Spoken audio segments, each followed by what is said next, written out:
Hari ini hari terakhir sidang perceraian Cynthia dengan Hasan.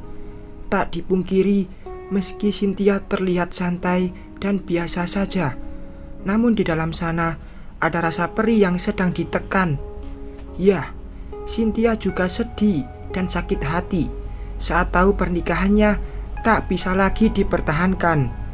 Namun bagi Cynthia, perselingkuhan tak bisa lagi ditoleran. Perselingkuhan ada karena ada kemauan. Bahkan dalam hal ini, sang suami dengan lantangnya meminta izin menikah dengan gadis yang ternyata katanya sedang hamil anaknya. Cynthia yakin jika Hasan tahu bagaimana kondisinya, dia akan sangat menyesal. Karena dalam hal ini bukan Cynthia yang tak bisa hamil, tapi Hasanlah yang tak bisa membuahi. Hingga saatnya nanti Hasan harus tahu yang sebenarnya. "Sudah siap, Nak?" tanya Bu Fatma. Cynthia tersenyum. "Sudah, Bu. Ibu mau ikut?" "Ibu yakin bisa?" tanya Cynthia sedikit khawatir dengan kesehatan ibu mertuanya. Pasalnya 1 minggu terakhir ibu mertuanya mengalami penurunan kesehatan. "Ibu kuat, sayang," ucap Bu Fatma tersenyum sembari menatap calon mantan menantunya. "Nak, ibu harap setelah kalian berpisah jangan lupakan ibu ya. Ibu memang sebentar lagi bukan ibu mertuamu, tapi maukah kamu menjadi anak ibu saja?" "Rasanya ibu tak sanggup untuk berpisah dari anak sepertimu. Ibu terlanjur menyayangi kamu, Cynthia," ucap Bu Fatma dengan lirih. Beliau menatap sendu Cynthia. "Ibu bicara apa? Aku tetap anak ibu. Dari awal aku bukan menantu ibu kan, tapi aku anak ibu. Ibu lupa kalau Cynthia sering bilang kalau Cynthia bahagia banget punya ibu seperti ibu." Cynthia menghibur ibu mertuanya. Mata Cynthia pun sudah berembun, tapi sebisa mungkin tak dibiarkan jatuh. Tak tega rasanya melihat ibu mertuanya seperti ini. "Ibu sehat terus ya." Cynthia yakin ibu akan menjaga kesehatan ibu buat Cynthia. "Ibu kan sayang Cynthia." Cynthia tersenyum. "Maafkan Hasan, anak ibu ya. Ibu gagal mendidik Hasan menjadi lelaki yang baik." "Bu," Cynthia memotong ucapan mertuanya. "Sudah, ayo berangkat. Nanti biar gak telat," ucap Bu Fatma.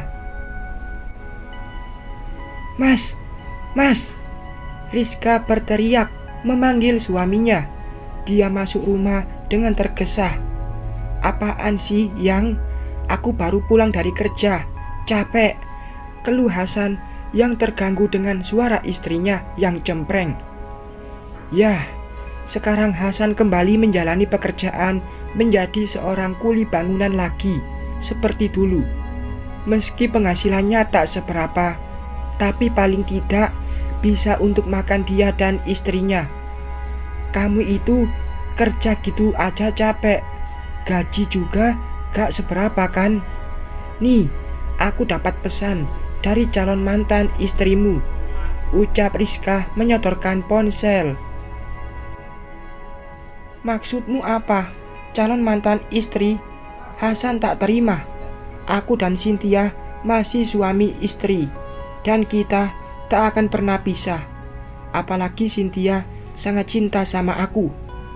"Cekah, cinta apa yang ngusir suami, ninggalin suami tanpa ngasih uang jatah? Nih, lihat pesannya." Hasan segera melihat ponsel milik Rizka. Mata Hasan terbelalak melihat pesan yang dikirim Cynthia untuk kepada Rizka. "Hai adik madu, nitip salam ya buat suami.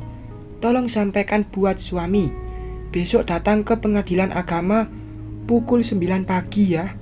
Hari ini jadwalnya ikrar talak juga sidang terakhir. Salam buat suami ya, isi pesan dari Cynthia. Dada Hasan berdegup kencang. Dia tak menyangka jika Cynthia akan mengajukan cerai secepat ini, dan Hasan pun tak pernah merasa menyetujui perceraian mereka. Apaan ini? Kenapa tiba-tiba ada kabar untuk sidang ikrar talak? Kapan ada sidang mediasinya? Kapan juga aku menyetujui perceraiannya? Ucap Hasan dalam hati. Hasan sangat syok membaca pesan dari sang istri pertama.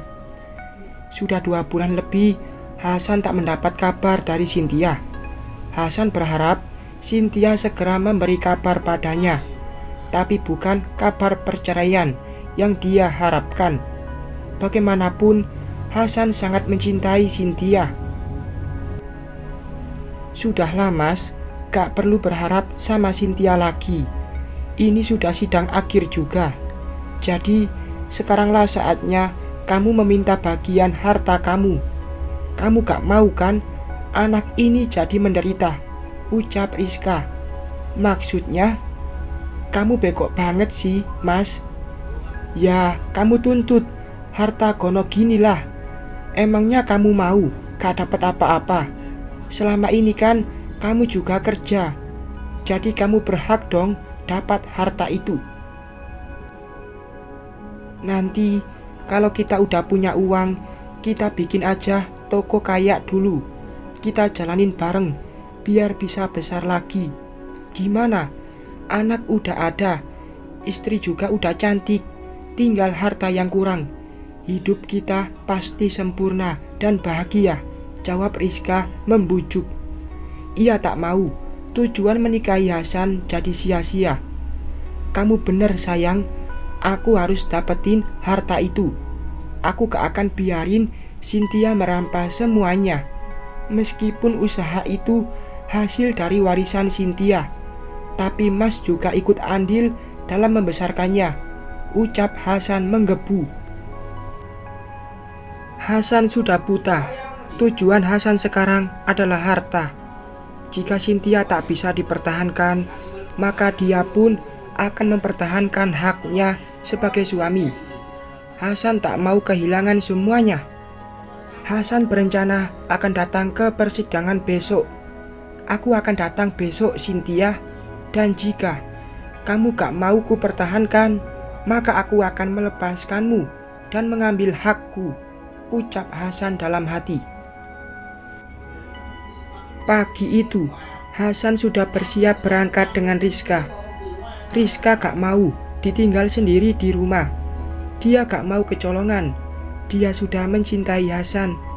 Rizka gak mau jika nanti Hasan akan terpengaruh dengan Cynthia dan ibunya. Mas, tunggu dong, kan aku masih belum selesai, ucap Rizka berteriak. Makanya, mas bilang apa? Kamu gak usah ikut. Apa susahnya sih di rumah aja? Jawab Hasan. Gak, aku gak mau. Aku gak mau. Nanti kamu dipengaruhi sama Cynthia dan ibumu. Nanti kamu ninggalin aku. Cekah. Ya udah, ayo cepet, titah Hasan. Cynthia dan mertuanya sudah sampai. Cynthia tak mau mengajak budenya karena Hasan curiga. Lalu tahu kalau toko miliknya sebenarnya gak dijual, tapi hanya dialinamakan budenya. Tak dipungkiri jika saat ini Cynthia juga sedang gelisah. Dadanya berdegup kencang saat Cynthia sedang menunggu panggilan sidangnya. Dek, sapa Hasan? Cynthia menoleh. Degupannya semakin kencang saat matanya bertabrakan pandang dengan Hasan. Segera Cynthia menyingkirkan semua rasa.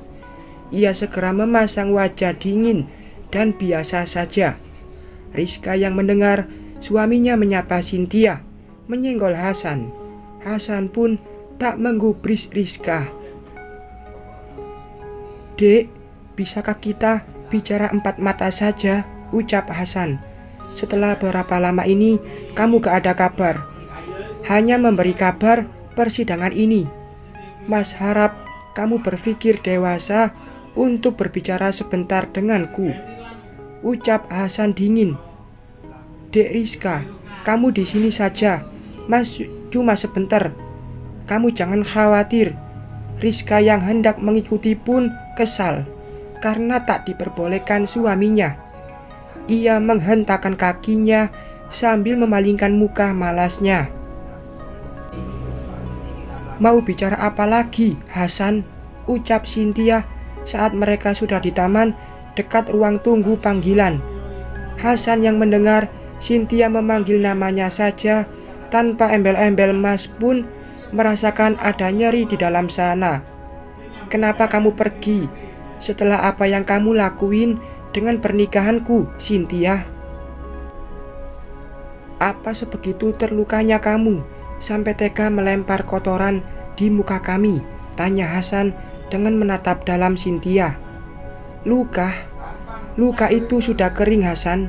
Sudah gak ada lagi luka yang bisa aku rasakan, karena rasaku ke kamu sudah mati bersama dengan ketika aku tahu kamu sudah berkhianat, ucap Cynthia dengan ketus.